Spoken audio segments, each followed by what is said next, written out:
E sobre a recuperação judicial da Azul, eu falo agora com o especialista em direito empresarial, Marcelo Godk, que já está aqui comigo. Muito bom dia para você, Marcelo. Bem-vindo aqui à nossa programação. Obrigada por ter aceito aqui nosso convite. Bom dia, tudo bom? Tudo bem, Marcelo? Vamos lá entender um pouco aqui desse processo, né, de recuperação. A gente sabe que no mercado, né, já era esperado a oficialização, né, a confirmação desse pedido de recuperação judicial. Mas para vias práticas agora para quem está nos assistindo, por que a Azul opta por entrar com um pedido de recuperação dos Estados Unidos, né, o famoso Chapter 11, e não aqui no Brasil, né? Por que as companhias aéreas, assim, não é a primeira, inclusive, né, a fazer isso, mas por que elas tendem a fazer isso nesse momento? E mais, quais são as implicações jurídicas dessa escolha para os credores, tanto aqui do Brasil, como também, claro, dos Estados Unidos ou de outros países? Olha, eu vou fazer uma pequena correção daquilo que você disse, porque eu sei que tem se anunciado aí que a Azul ela pediu recuperação judicial. Na verdade, ela fez uma chamada Prepackaged Reorg, que aqui no Brasil seria mais próxima da recuperação extrajudicial.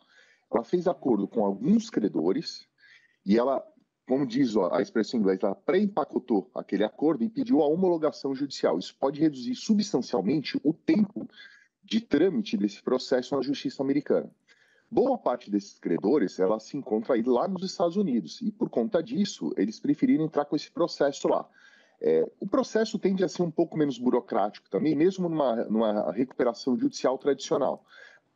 Mas, nesse caso, como os credores estão lá, então a questão vai além da própria burocracia ou da burocracia ser menor nos Estados Unidos, tá? Porque esse acordo que vai ser levado à homologação, ele equivale a uma recuperação extrajudicial com credores que, em boa parte, se encontram lá nos Estados Unidos. Por isso, então, que a Azul resolveu entrar diretamente lá. Então, um pouco da burocracia, um pouco da questão de ter os credores lá nos Estados Unidos e também ser uma recuperação extrajudicial. Eles vão pedir homologação nesse acordo, talvez aí, se tudo der certo, tiver um trâmite normal, tradicional, a gente chega aí a 8 meses e o processo se encerra, tá? Uhum.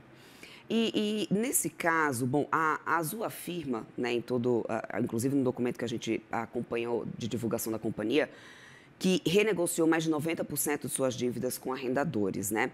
Do ponto de vista jurídico, qual que é o objetivo estratégico de ingressar com o pedido, mesmo nesse momento a gente tendo uma adesão majoritária dos credores nas negociações, pelo menos de acordo com a companhia aérea? Isso seria uma maior conferência, de repente, ou uma maior credibilidade de reestruturação, né? Como explicar, então, já que eles tinham conseguido, né, uma negociação com a maioria dos credores? Olha, a ideia da recuperação extrajudicial é que não traga todos os credores para um processo. A ideia é que eu escolha alguns deles, aqueles que normalmente são os grandes credores, etc., e que se eu conseguir renegociar a dívida com eles, quer dizer que eu resolvo em boa parte a minha situação financeira ruim, né? E foi o que eles fizeram. Eles pegaram os grandes credores, negociaram e pré-empacotaram isso e levaram para ser homologado na justiça americana. Isso quer dizer, então, que nesse momento não vai ter que ter uma corrida para credores brasileiros se habilitarem lá, porque eles não fazem parte desse processo de recuperação, entendeu? Então isso, na verdade, tenta manter, na medida do possível, né, a normalidade das atividades da Azul, inclusive no que diz respeito a esses credores, tá? Essa solução do pre-package, que aqui seria a recuperação extrajudicial, é algo que está previsto na lei brasileira, mas é muito pouco utilizado, até por um pouco de falta de conhecimento. Eu até publiquei um artigo nos Estados Unidos faz alguns anos aí, justamente falando sobre isso, que no Brasil a gente ainda não conhece muito essa recuperação extrajudicial, mas ela pode ser uma saída muito boa, menos burocrática e mais rápida, se a gente tiver um bom número de credores que aceitem reduzir, por exemplo, a sua dívida, converter em capital, etc, etc.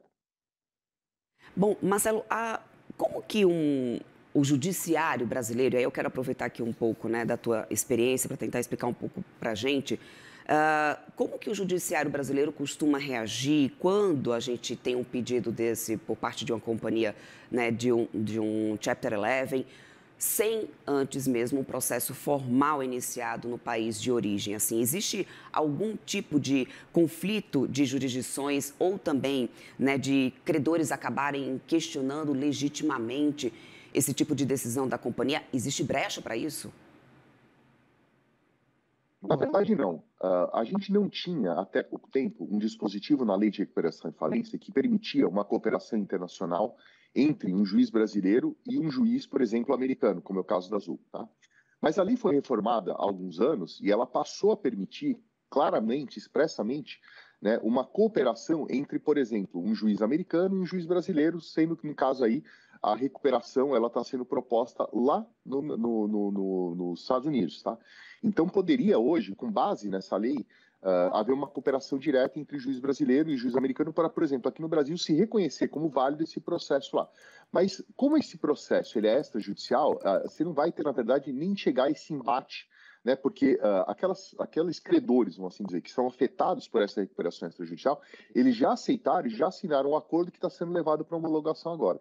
Então, você não vai ter uma discussão da legitimidade desse processo, etc., porque boa parte dos credores, principalmente aqueles menores, as muito pequenas empresas, os credores de menor porte, esses nem vão ser trazidos para essa recuperação nesse momento. A não ser que a Azul, no momento futuro, mas aí eu estou só elucubrando, né? Não estou dizendo que vai acontecer, porque eu realmente não sei, a Azul resolve entrar com outro procedimento de recuperação. Pode ser um Chapter 11, que equivale a uma recuperação judicial nos Estados Unidos, poderia ser uma recuperação judicial no Brasil, mas nesse momento que a gente tem um processo que ele é quase que voluntário, tá? Porque o acordo foi feito com os credores, está sendo levado à homologação e não há uma disputa judicial. Então, isso é quase que uma jurisdição voluntária, né, em que todas as partes já estão de acordo em basicamente tudo. Então, é um procedimento que eu gosto muito, eu dou preferência a esse procedimento, que ele tem cara de extrajudicial, em detrimento do procedimento que é visto como exclusivamente judicial, porque ele dá para o mercado a possibilidade de solucionar esse problema, entendeu? Então, há uma possibilidade de cooperação entre o juiz brasileiro e americano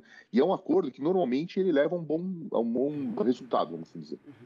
Agora, Marcelo, só para a gente amarrar e finalizar aqui o nosso papo, a gente pode passar a ver cada vez mais esse modelo híbrido, se assim a gente pode chamar, né, como uma tendência de grandes empresas brasileiras que tenham também exposição, claro, internacional, para poder tentar fazer qualquer tipo de reestruturação, ou seja, de recuperação extrajudicial ou de recuperação judicial.